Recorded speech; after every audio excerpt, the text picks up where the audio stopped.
Hola a todos, mi nombre es Pedro Camacho y continuamos con el curso de iniciación a Java. En este bloque vamos a trabajar los arrays y los strings. En concreto, este vídeo está dedicado a los arrays. Como introducción a los arrays vamos a ver la utilidad que tiene esta estructura de datos, veremos por dentro cómo se almacena la información, cómo se declara un array y una posibilidad de hacer la declaración e inicialización todo en un único paso. ¿Para qué sirven los arrays?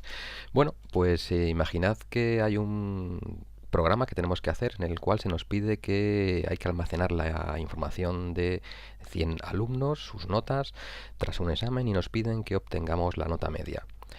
No parecería muy adecuado el crear 100 variables diferentes en nuestro programa para almacenar cada una de las notas de los alumnos. Pero es que además, si estos alumnos aumentasen, imaginad que fueran 200 o 1000, ¿qué haríamos? ¿Crear 200, 1000 variables? Bueno, esto no parece muy operativo y la solución es la utilización de arrays o vectores, ¿vale? Se pueden utilizar indistintamente estos dos nombres para definirlos. Vamos a ver ahora la estructura de un array. ¿Cómo es por dentro un array? Bueno, pues se compone de una serie de posiciones consecutivas en memoria. Indicar que los arrays es una estructura de datos común en prácticamente todos los lenguajes de programación y conocida su forma de trabajo, su implementación en un lenguaje en concreto, por ejemplo en Java, bueno, pues en otros lenguajes es muy similar. Es importante también darse cuenta de que esta forma de almacenar de forma consecutiva en memoria le otorga al array una velocidad de proceso y de recorrido muy interesante, y por eso es una estructura que se utiliza muchísimo. A los arrays o vectores se accede mediante un índice. Es muy importante este tema del índice y sería con la siguiente sintaxis: nombre del array o vector y entre corchetes la posición a la cual se quiere acceder. Vemos ahora en pantalla cómo son por dentro dos arrays diferentes. En la parte superior tendríamos un array unidimensional, es decir, que solamente tiene una dimensión, y hay que diferenciar entre dos conceptos: el concepto del índice y el concepto del contenido.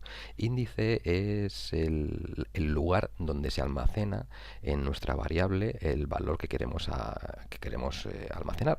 Por ejemplo, estamos viendo que en la posición 0 tendríamos un número 13 y en la posición 1 tendríamos el número 21. En concreto, este array sería de 10 posiciones, del 0 al 9. En la parte inferior tenemos un array bidimensional, lo que se corresponde con el concepto matemático de matriz. Podríamos hablar de filas y columnas. En este caso hay dos índices. Por ejemplo, en el índice 1, 3, pues estaríamos hablando del número 4. Vamos a ver ahora cómo se declaran en Java los arrays. Para crear una variable de tipo array, lo que tenemos que hacer en Java es declararlo de una de las siguientes formas. En este caso estamos viendo que primero se pondría el tipo, luego se pondrían los corchetes, apertura y cierre de corchetes, y luego el nombre de la variable. Finalizaríamos la instrucción con un punto y coma. Indicar que también se pueden los corchetes poner al final de la declaración, antes del punto y coma, pero se suele utilizar un poquito más la primera forma. Por ejemplo, para declarar un array de números enteros utilizaríamos esta sentencia que viene a continuación.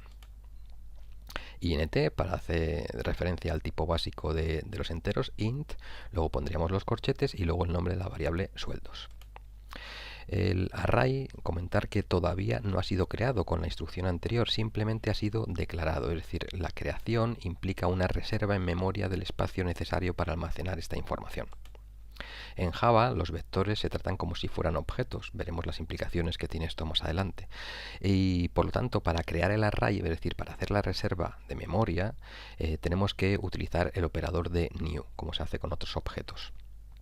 Sueldos es igual a new int de 5, lo que estamos creando o reservando es para la variable sueldos declarada anteriormente. Estamos diciendo que va a tener 5 posiciones, desde el 0 hasta el 4, y en esas posiciones vamos a almacenar enteros.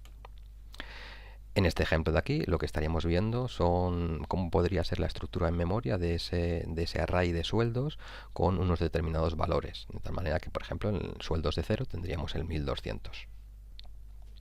Veamos todo lo comentado en Eclipse dentro de nuestro entorno y creado este pequeñito programa para ilustrar ese mismo escenario donde tenemos un array de sueldos de 5 posiciones y hemos puesto en cada una de esas posiciones los valores que hemos visto antes.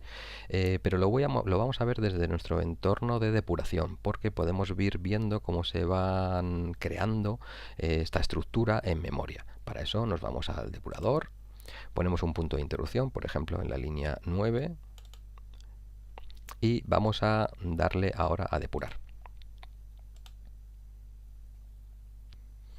Se ha parado en esa línea 9 donde tengo la inicialización y dimensionamiento de esa variable de tipo array, y al continuar con la ejecución vemos que ha aparecido esta variable aquí. Si os dais cuenta, la inicialización de esta estructura equivale a la inicialización de los tipos básicos de int, es decir, se ha puesto a 0 toda ella. ¿Ven? Según vayamos avanzando en el resto de instrucciones vamos a ir viendo cómo van apareciendo los valores que tenemos puestos aquí en el interior del array. 1200, 750, 820, 550 y finalmente 490. Y así vemos cómo se dan valores a cada una de las posiciones del array. Vamos a ver ahora cómo se declara e inicializa un array de una forma diferente y probablemente más cómoda que la anterior. Cuando conocemos los valores, y esta es una parte fundamental de este tipo de inicializaciones, podemos utilizar otra forma de declarar y de inicializar un array. Es decir, esta es una alternativa que probablemente sea mucho más cómoda a la hora de utilizarlos. En el ejemplo anterior teníamos esta estructura con un array de 5 posiciones para almacenar 5 sueldos, y podríamos haber hecho esta otra declaración, es decir, separados por comas y entre llaves, poner seguidos cada uno de esos valores. Nos damos cuenta que en esta forma se declara e inicializa en una única instrucción, no hace falta hacer el new y resulta mucho más rápida. Vamos a verlo de nuevo en Eclipse. De vuelta a nuestro entorno de Eclipse, he incorporado al programa anterior otra instrucción, otra declaración de una variable de tipo array que le he llamado otros sueldos, que va a contener la misma información que la anterior. Vamos a verlo también desde nuestro entorno de depuración. Bien, vamos a empezar la depuración y se me para en el primer breakpoint que ya había puesto. Hay una tecla de función o un icono que podemos utilizar para saltar al siguiente punto de interrupción. Yo he puesto otro punto de interrupción en esta instrucción de aquí, con lo cual si doy a resume, mi programa continúa su ejecución hasta encontrar el siguiente punto de interrupción. Lo podemos ver ahí. Se va a ejecutar esta instrucción.